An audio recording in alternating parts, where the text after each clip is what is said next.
कहानी शुरू होती है एक छोटे से गांव में जिसका नाम था स्किल। वहां एक बच्चा रहता था जिसका नाम निशांत था। निशांत एक साधारण सा लड़का था, लेकिन उसमें कुछ असाधारण गुण भी थे। उसके पास जादुई शक्तियां थीं जिनके बारे में किसी को पता नहीं था, यहां तक कि उसे खुद भी नहीं। एक रात जब निशांत अपने कमरे में सो रहा था, उसने एक अजीब सपना देखा। सपने में एक पुरानी टूटी फूटी हवेली थी जिसके चारों ओर काली धुंध फैली हुई थी। हवेली के अंदर से एक आवाज आई, निशांत, निशांत। निशांत जाग गया। उसका दिल तेजी से धड़क रहा था। उसे लगा जैसे किसी ने सचमुच उसे पुकारा हो। अगले दिन निशांत अपने दोस्तों के साथ गांव के बाहर खेलने गया। खेलते खेलते वह अचानक उस जगह पहुंच गया जहां वह हवेली थी जो उसने अपने सपने में देखी थी। हवेली सच में वहां थी। उसके दोस्त उस जगह से डरकर भाग गए, लेकिन निशांत की जिज्ञासा उसे अंदर खींच ले गई। हवेली के अंदर का दृश्य बेहद भयानक था। दीवारों पर खून के निशान थे और हर कोने से अजीब अजीब आवाजें आ रही थीं। जैसे ही निशांत ने पहला कदम अंदर रखा, दरवाजे अपने आप बंद हो गए। वह डर के मारे कांपने लगा, लेकिन तभी उसे याद आया कि उसके पास जादुई शक्तियां हैं।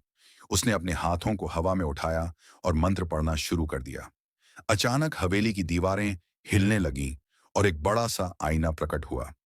आईने में एक छाया दिखाई दी जिसने कहा, मैं हूं कालिंदर, इस हवेली का मालिक। वर्षों पहले मुझे एक दुष्ट जादूगर ने यहां बंद कर दिया था। तुम मेरी मदद कर सकते हो? निशांत ने साहस बटोरकर पूछा। मैं कैसे मदद कर सकता हूं? कालिंदर ने बताया, इस हवेली में 3 जादुई वस्तुएं छिपी हुई हैं। उन्हें ढूंढकर मुझे मुक्त कर दो। निशांत ने अपने जादू का इस्तेमाल किया और हवेली के अंदर खोजबीन शुरू की। पहली वस्तु थी एक जादुई मोती जो उसे एक पुराने कमरे के अंदर मिला। दूसरी थी एक सोने की अंगूठी जो एक रहस्यमयी बक्से के अंदर छिपी थी। तीसरी वस्तु ढूंढते ढूंढते निशांत हवेली के तहखाने में पहुंचा। वहां एक पुराना ताबूत था जिस पर एक ताला लगा था। निशांत ने अपनी जादुई शक्तियों से ताले को तोड़ा और देखा कि उसमें एक चमकता हुआ हीरा था। जैसे ही निशांत ने वह हीरा उठाया, हवेली कांपने लगी। कालिंदर की छाया फिर से प्रकट हुई और उसने निशांत को धन्यवाद दिया।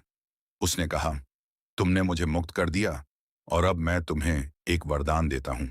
तुम्हारे जादू की शक्तियां अब पहले से कहीं ज्यादा ताकतवर होंगी। हवेली धीरे धीरे गायब हो गई और निशांत खुद को गांव के बाहर अपने दोस्तों के पास खड़ा पाया। उसने अपने दोस्तों को सब कुछ बताया, लेकिन किसी ने उसकी बातों पर विश्वास नहीं किया। पर निशांत जानता था कि वह अब केवल एक साधारण लड़का नहीं था। उसकी जादुई शक्तियां अब असाधारण थीं और वह जानता था कि उसका असली सफर अब शुरू हुआ है।